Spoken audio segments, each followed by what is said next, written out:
Yo guys, maglilinis tayo ng sasakyan.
Ang ating sideline guys.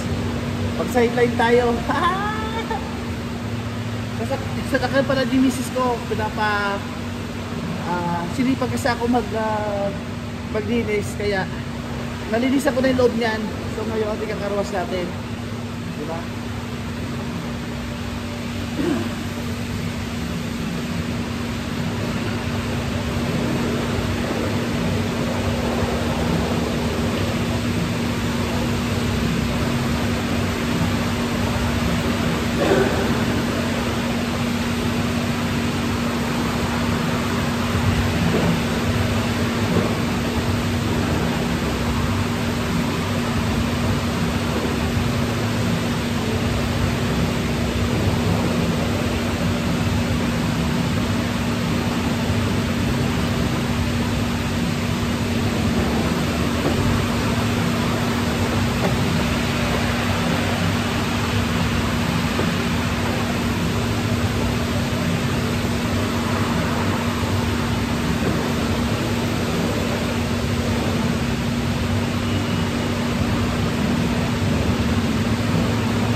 Guys, bali nasabunan na natin lahat.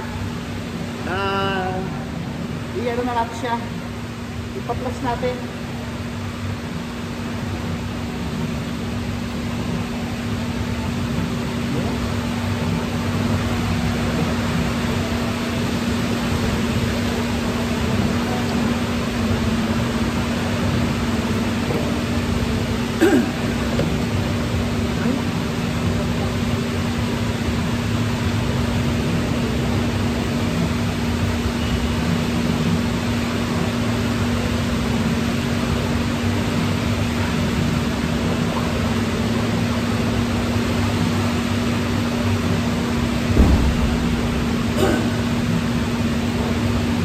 Guys, buti kang kung nakalimutan ko guys, buti na lang naalala ko yung carpet. Ito guys, yung carpet.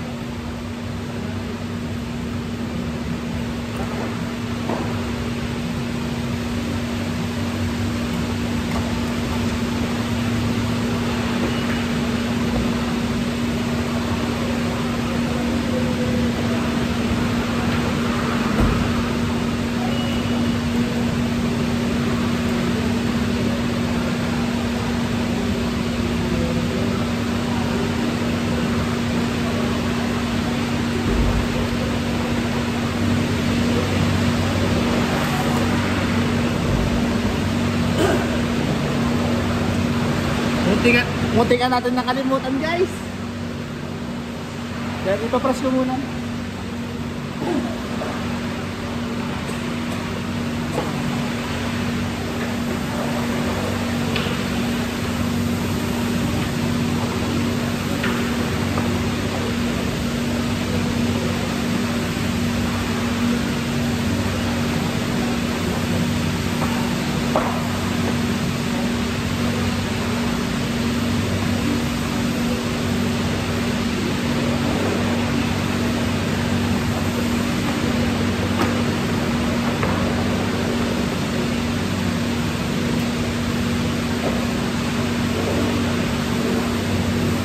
Yan na. So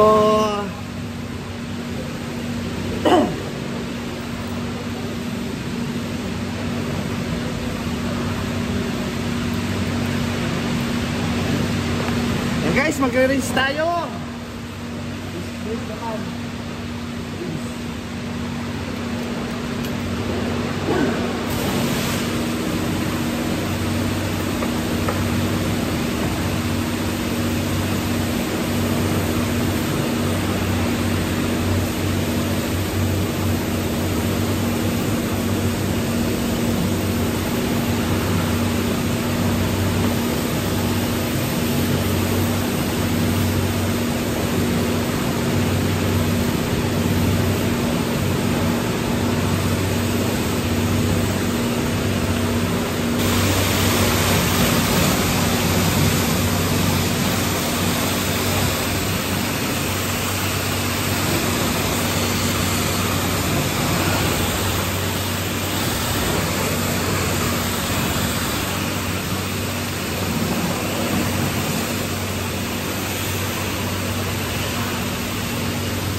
Kulang yung tubig natin guys. Magulog tayo ulit ng magulog tayo ng panibagong $2.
Ayan guys,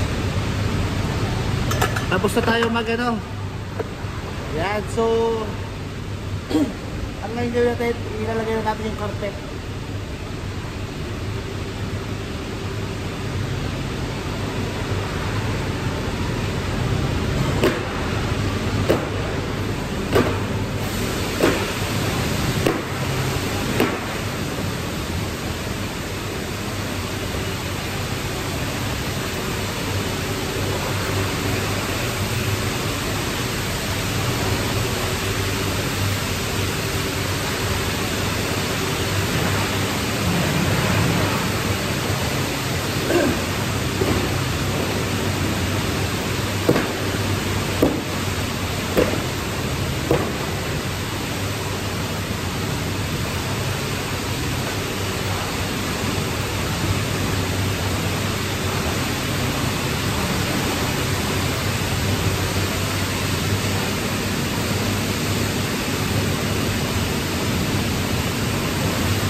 Ito na guys ang ating car wash. Woo! Ito na guys. Okay, malinis. Malinis yan guys, oh. Oh. Malinisan na natin kasi yung loob niyan. Oh, di ba? Oh. Pati diyan guys, oh, malinis na diyan guys. Oh, malinis na rin diyan, wala na alikabok. Yan. Tapos dito din guys, oh. Malinis na rin yan. Patutuwa na si misis niyan. Ito guys, oh, di ba? Malinis na guys, oh. Yan. Bali tayo ay ano na rin guys. Tayo tapos na maglinis.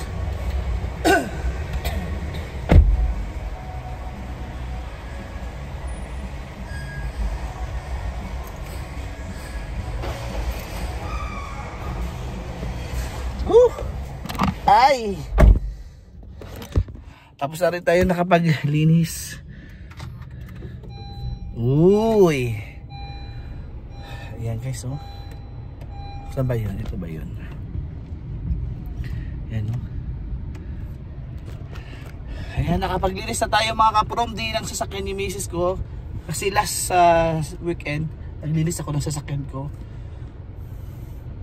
Eh, nagpaparinig si misis, sabi niya, yung sasakyan ko, ang dumi-dumi. Sabi niya yung mga kasama ko sa trabaho, ang lilinis. Sabi ko, linisan ko na lang kasi maaga pa naman. Ayan, oh. Ayan. Woo! Linis guys, oh. Gandang na mag-drive ulit. Oh, di ba? Pinagpawisan ako. Pinagpawisan ako ng todo guys. Tara guys, uwi na tayo. Diyan lang kayo ha. Tayo ay mag-drive na. Ayan, para hindi kayo malaglag.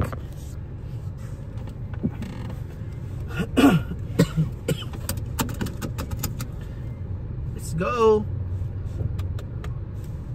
And guys, tapos tayo naglinis. So tayo ay uuwi na.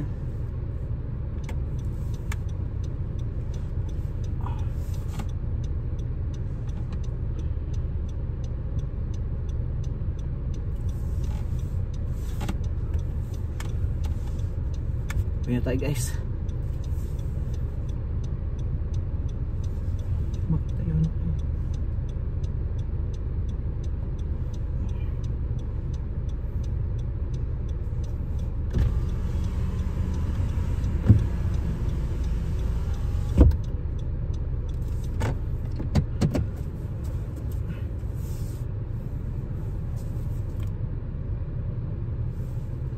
Tapos na rin tayo naglinis.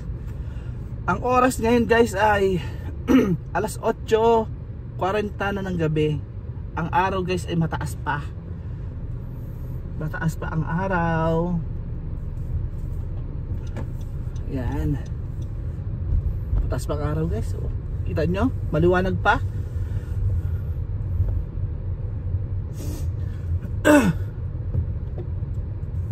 Maliwanag pa ang umaga. Kita nyo guys, no? Liwanag pa. Lumot.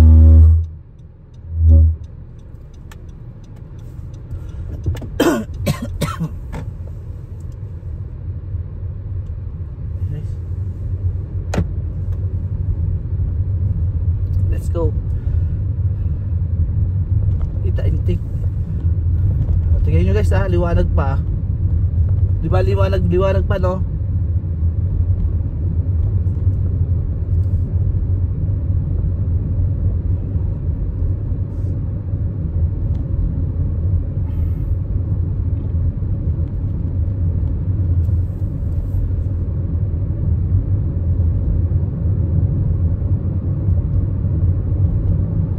Hey. Shout out kay Kuya LMA, Nanay Uwa, Burger Sky Tops, Apple, kay Love Apple, Apple Love.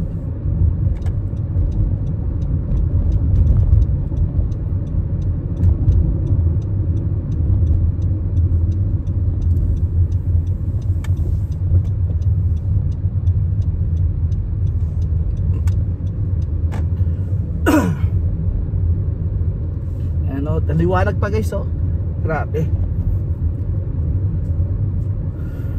Buti nakapaglinis naman na.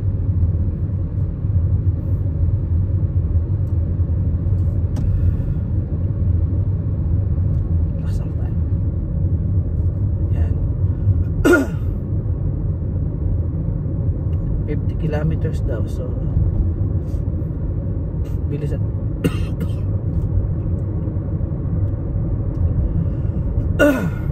Bilisan natin. Wala naman tayo naiwan doon, no? Sabong pala.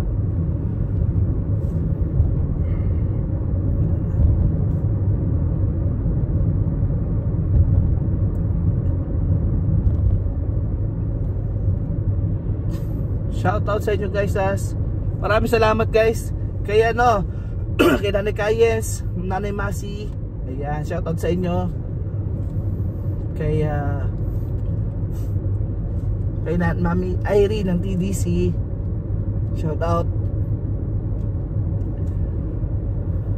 Pinagpawisan ako. Pinagpawisan din ako guys.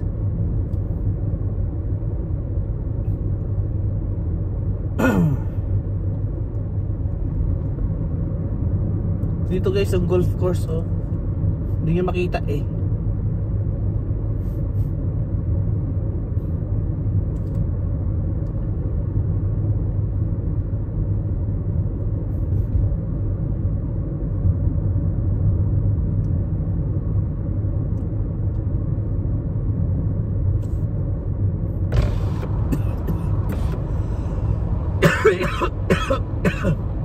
Dito ba ako guys eh.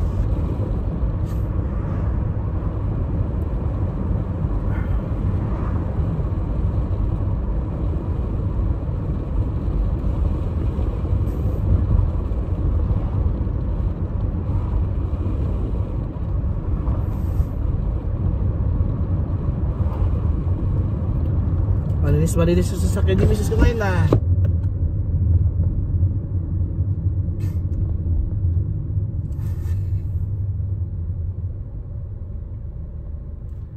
And dito tayo sa intersection. Let's go.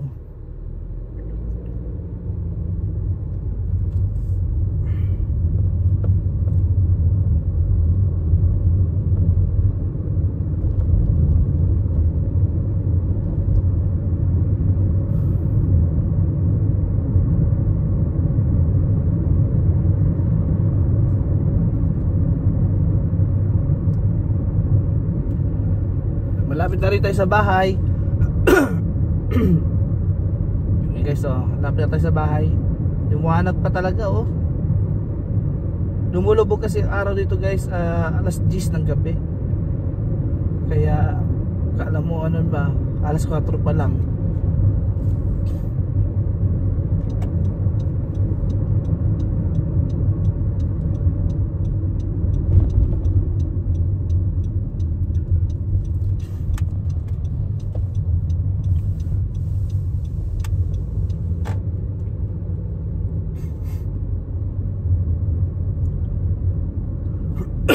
Ipapasok na natin itong sasakyan natin ni Mrs. ko guys do sa ano, garahe niya.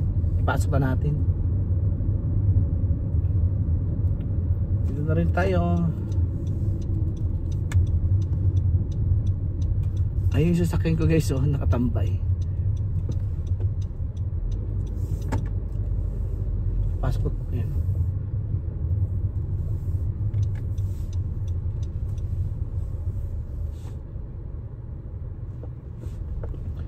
Uy, malinis ang kanyang sasakyan. Malinis ang kanyang sasakyan guys oh. Let's go. Pasok ko na ang kanyang sasakyan sa garahe. Wee.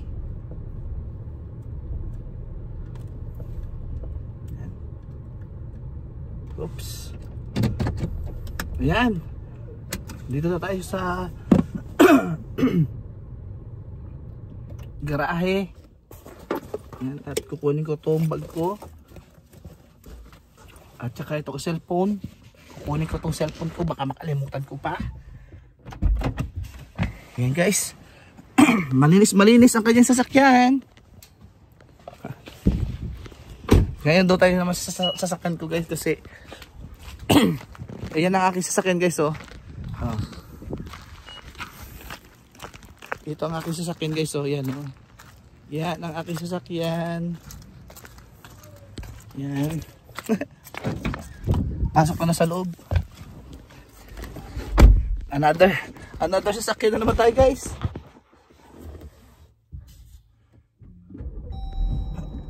Ayan. Meron pala tayo dito guys ano. Ayun oh. Ginawa ko. Haha. Yan. Kasi Canada Day guys, malapit ang Canada Day oh.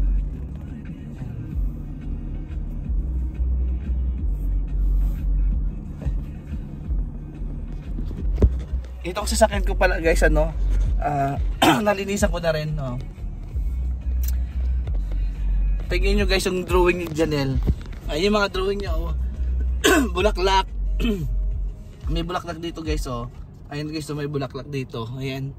Mga bulaklak niya, drawing niya, ayan. Oh. Ayan guys oh. Sabi ko, ilagay ko sa sasakyan ko, sabi ko. Ayan o. Para kapag nagdadrive ako kasama ko siya. Ayan guys o. Yan guys o. May alaman guys ay tayo na mag-end na tayo. Anin ko lang itong sasakyan ko guys. Igarahe ko lang doon. Tapos mamayang gabi alas 10 ihahatid ko pala yung kapatid ko sa trabaho niya. Kasi ang pasok niya guys alas 11 ng gabi. So kailangan natin siya ihatid kasi wala siyang sasakyan. Tsaka bago pa lang siya dito sa Canada. So kailangan natin siyang tulungan, 'di ba? Kasi dito guys yung kuya ko, wala siyang bayad sa bahay, pagkain, bahay at tsaka sasakyan. Wala siyang binabayaran guys. Kasi ayaw ko siyang singilin kasi siyempre kapatid ko siya. Pero kapag sa ibang ano yan guys, kahit sa ibang ano yan guys, ang mahal kayo ng renta ng bahay dito. Ang renta ng bahay dito guys sa isang room lang guys ha. Wala ka pang pagkain doon at saka internet. 'Di ba? Ang bahay dito guys, ang room dito guys, $500 o hanggang $800. $800 guys ha, laki-laki. Tapos plus pamasahin niya, sabi mo pamasahin niya 300. Plus pagkain niya 300. Sabi mong 2,000 isang buwan ang babayaran niya guys. 'Di ba ang laki-laki? So nakakatipid yung kuya ko dito guys sa bahay ng $2,000, 'di ba? So malaking tulong ko na rin sa kanya at least kasi siya nag-uumpisa pa lang. So kailangan talaga magtutulungan talaga. At ako'y ano guys, pasok ko na yung sasakyan ko dito sa loob. Ayan. Kasi nilinisan ko to nung ano guys nilinisan ko.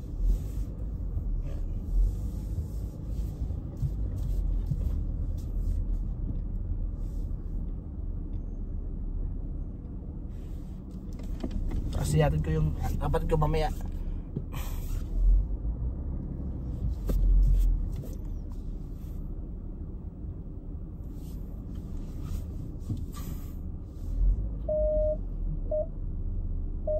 Yan. Nandito na rin tayo. Maraming salamat mga kui-kui. Maraming salamat sa inyo guys. Bye-bye.